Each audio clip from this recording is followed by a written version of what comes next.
So the first time I discovered my child had eczema, he was roughly about 6 weeks, quite early on.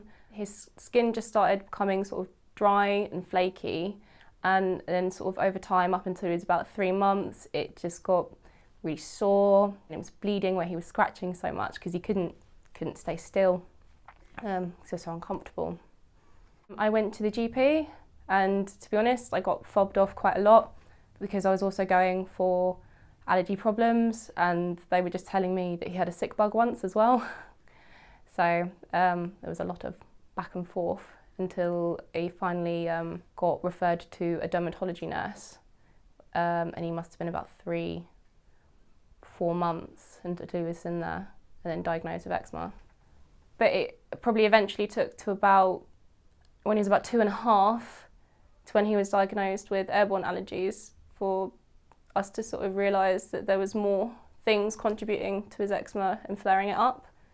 So day to day, our sort of routine starts with putting on creams, sort of lathering him up and putting steroid creams on as well, just trying to keep it at bay. Particularly when he was little, we had to put him in scratch sleeves a lot to stop him scratching skin. To try and get him to sleep, sometimes my husband would have to restrain him to stop him from scratching and picking and making his skin bleed, because there was no other way of making him settle without making his skin more sore and making him more upset. He hated cuddles, so it was very upsetting for me with a tiny new baby not wanting to be held. So it's really quite sad. Watching my son struggle with his skin, it's really quite upsetting. A lot of people have noticed my son's eczema and have pointed out, oh, that looks sore, oh, that's flaky.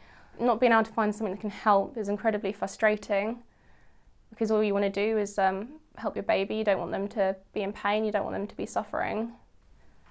Because you just want your kids just to be happy and normal and like other kids and not feel different.